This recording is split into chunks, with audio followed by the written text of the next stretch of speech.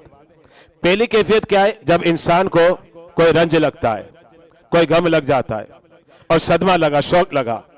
پہلی کیفیت ہے تھوڑا سا صدمہ لگتا ہے, سنتا ہے ٹھیک ہے, شاید تھوڑی دیر آنسو بھی بہا دے, تھوڑی دیر کے بعد پتہ بھی نہیں ہوتا.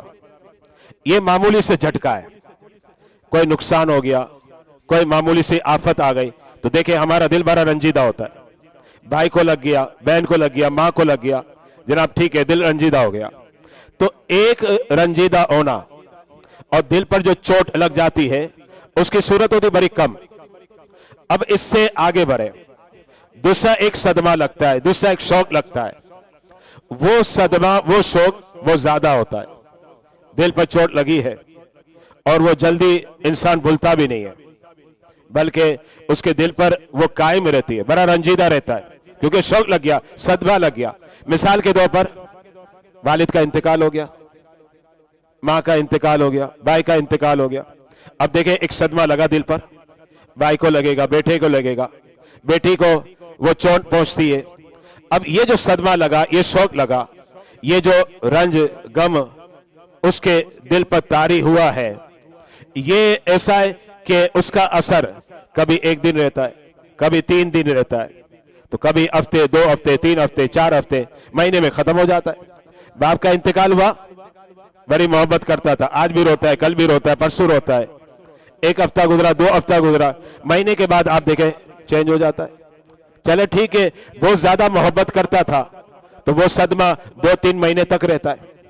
یہ صدمہ اور رنج جو انسان کو پہنچتا ہے, یہ اس کی دوسری کیفیت ہے. پہلے ہلکا تھا, اب یہ اس سے بھاری ہے. لیکن یاد رکھیے گا, ایک ایسا صدمہ لگتا ہے, ایک ایسی چوٹ انسان کے دل پر لگتی ہے کہ اس میں کبھی اٹیک ہو جاتا ہے.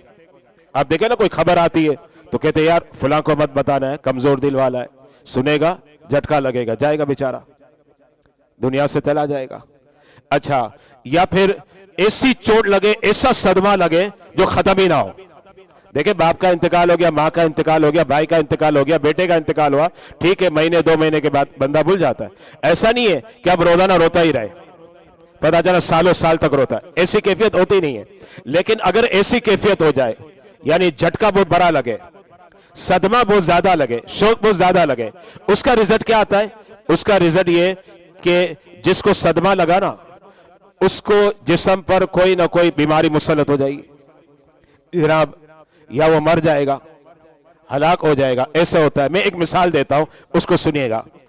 میرے آقا علیہ السلام نے پردہ فرمایا, 11 ہجری میں آپ نے پردہ فرما لیا. اب اس کے بعد کیا ہوا پتہ آپ کو؟ آپ کی نور نظر, لخت جگر, خاتون جنت حضرت سیدہ فاطمہ زہرا روتی, اور کتابوں میں ہے کہ رونے میں آپ نے کافی اشعار بھی کہے. اب یہ جو آپ کو چوٹ لگی نا, وہ نہیں جا رہی تھی, یہ چوٹ مسلسل رہی, 1 دن رہی, 2 دن رہی, 3 دن رہی, اب روتی رہتی. 6 مہینے گزر گئے, 6 مہینے تک آپ کو صدمہ لگا ہوا ہے, شوق لگا ہوا ہے, اور لگتا یہ کہ یہ تیسری کیفیت ہے. کیوں تیسری کیفیت؟ 6 مہینے ہوئے آپ کا وصال ہو گیا. پہلے میرے مصطفیٰ نے پردہ فرمایا, 6 مہینے ہوئے حضرت سیدہ فاطمہ کا وصال ہو گیا. اب جب حضرت سیدہ فاطمہ کا وصال ہوا تو آپ کتابوں کا مطالعہ کریں, کتابوں میں یہ بات لکھی ہوئی ہے, یہ وہی صدمہ تھا نبی کے جانے کا, اور یہ غم آپ کے دل سے نہیں جا رہا تھا, یہ رنج جو ہے یہ آپ کے دل سے نہیں جا رہا تھا. اور پھر اسی غم میں حضرت سیدہ فاطمہ الزہرا کا وصال ہو گیا. تو میں آپ کو مثالیں سمجھا رہا ہوں. ایک کیفیت کم غم کی ہوتی ہے, ایک کیفیت صدمہ بڑا ہوتا ہے, لیکن ایک تیسری کیفیت ہے. وہ کیفیت ایسی ہے کہ اس کے اندر کبھی اٹیک ہو جاتا ہے, کبھی جو ہے نا بہت بڑی بیماری میں مبتلا ہو جائے گا, مر جائے گا, انتقال ہو جائے گا.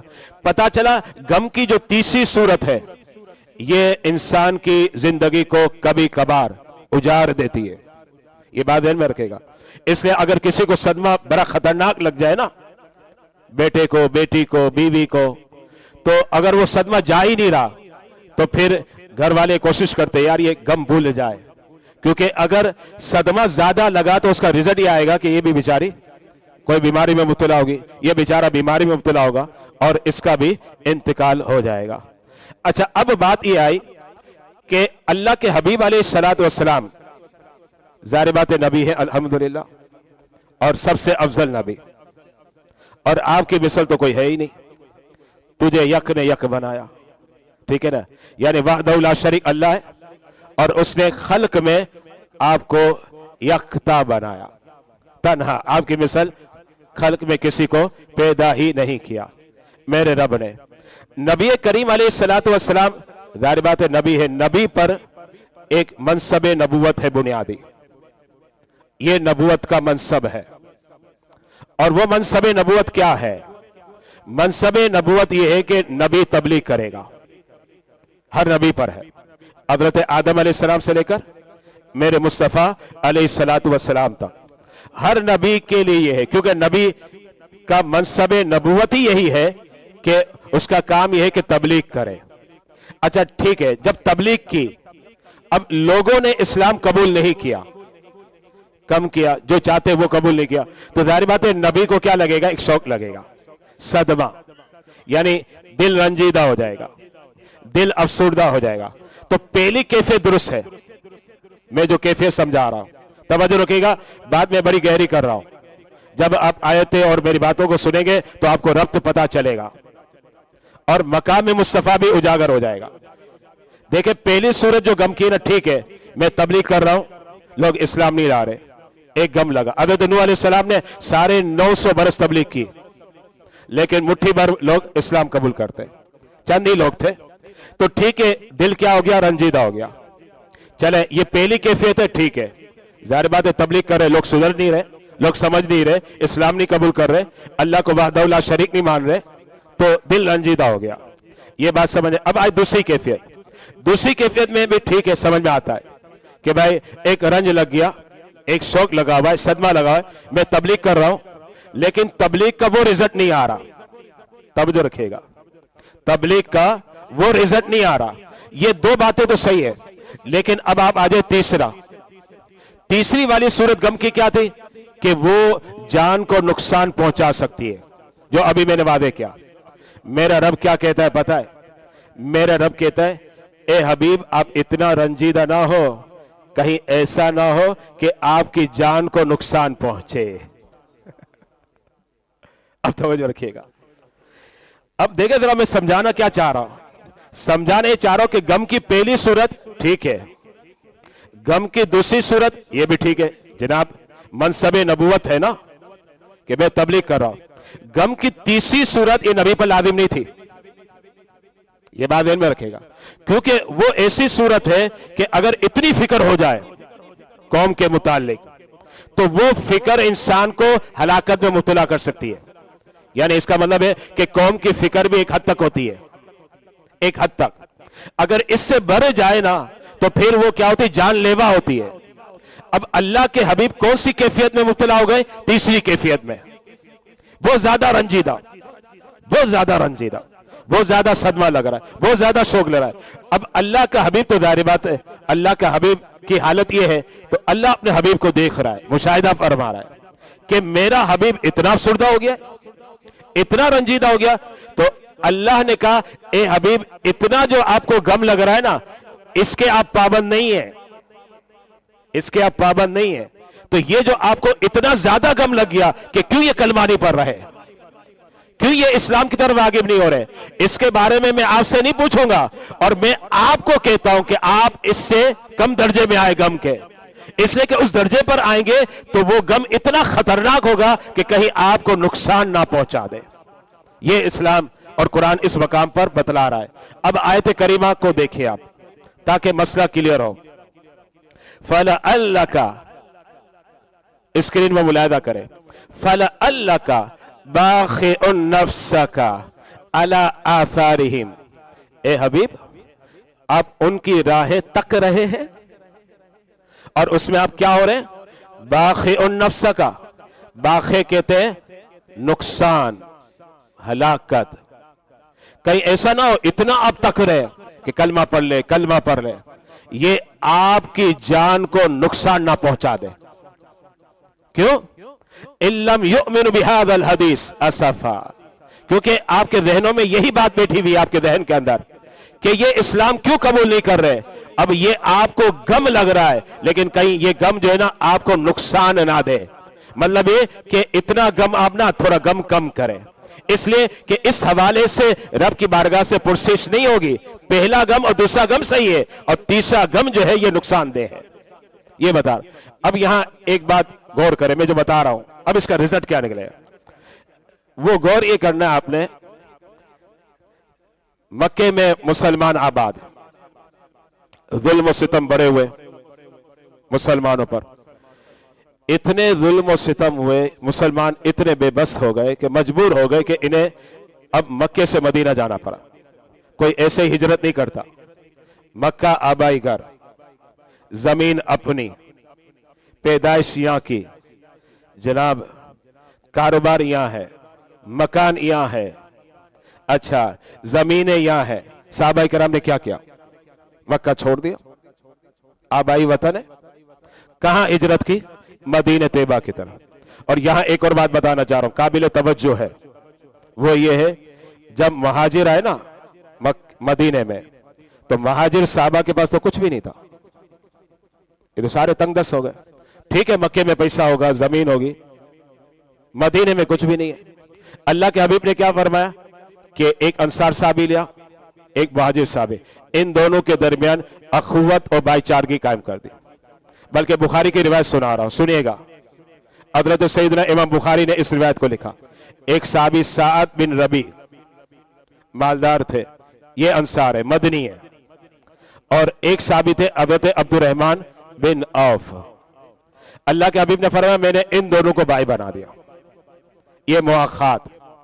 سعد بن ربی جو انصاری مدنی صحابی ہے، وہ اب اپنے بھائی کو کہتے عبد الرحمن بن عوف کو جو مہاجر ہے، کہتے ہیں اللہ نے مجھے بڑا مال دیا، آدھا میرا آدھا آپ کا ہے. اتنا دل سگے بھائی کو کوئی دینے کو تیار نہیں ہے. آدھا کیا، تھوڑے پر لڑنا مرنا پتہ نہیں کیا کیا شروع ہو جانا. نبی نے ایسا رشتہ قائم کیا، سگے نہیں ہے، سوتیلے نہیں ہے. حضرت سعد بن ربی مہاجر صحابی حضرت عبد الرحمن بن عوف سے کہتے ہیں میری جتنی بھی پراپرٹی ہے، میری جتنی بھی جگہ ہے، آدھی میں نے آپ کو دی، آدھی میری. اب سنیں دوسری بات یہ ہوئی، ان کی دو بیویاں تھی، یہ بخاری کے اندر ہے، صحیح حدیث پیش کر رہا ہوں. ان کی دو بیویاں تھی. کیا کہتے پتہ ہے؟ کہتے ہیں میری دو بیویاں ہیں اور پردے کا حکم نہیں آیا تھا. پردے کے حکم سے پہلے کی بات کر رہا ہوں. آپ نے فرمایا جاؤ میری بیویوں کو دیکھو، ان دو بیویوں میں جو آپ کو اچھی لگے نا آپ مجھے بتا دیں، میں اسے طلاق دیتا ہوں، وہ عدت گزاریں گی اور آپ ان سے نکاح کر لیں. یہ جو مؤاخات نبی نے قائم فرمایا تھا مدنی اور مکی صحابہ کے مابین، مجھے لگتا ہے قیامت تک اس کی مثال نہیں ملے گی. بلکہ فرشتے بھی رشک کرتے ہوں گے کہ ایسی بھائی چارگی کہ آدھی دولت دے دینا، دو بیویاں تو کہا ایک بیوی بھی قربان. یہ بھائی چارگی کی مثال آپ کو کہیں نہیں ملے گی. یہ معاملہ ہوا. اب میں آپ کو بتانا کیا چاہ رہا ہوں، بتانے یہ چاہ رہا ہوں کہ مکے سے مدینے صحابہ آئے، گھر بار سب کو چھوڑ دیا. مکے میں پیسہ ہوگا تو مدینے میں تو کچھ بھی نہیں ہے، جیب خالی، پیسہ ہی نہیں ہے، یعنی غربت دیکھ رہے ہیں. لیکن یہ کیوں کیا؟ ظاہر بات ہے وہ دیکھ رہے تھے کہ مکے میں ہم رہ نہیں سکتے، مکے کے اندر رہ نہیں سکتے. اس کا مطلب ہے کہ اس کا رنج نبی کو پہنچ رہا ہوگا نا کہ دیکھیں ہم پر ظلم ہو رہا ہے، ہمیں ستایا جا رہا ہے. اب نبی کو رنج پہنچ رہا ہے دل پر کہ ہمیں ستایا جا رہا ہے، ہمارے دلوں کو دکھایا جا رہا ہے، ہم پر ظلم و ستم ہو رہا ہے. لیکن ذرا توجہ رکھیے گا، پھر بھی نبی اس کو خاطر میں نہیں لے رہے، بلکہ نبی اس بات کو خاطر میں لے رہے کہ مولا ٹھیک ہے ظلم کرتے کریں، لیکن یہ بندے اسلام کیوں نہیں قبول کرتے، اس کا درد مجھے ہو رہا ہے. کتنی فکر ہے امت کی، یہ نبی کو امت کی فکر.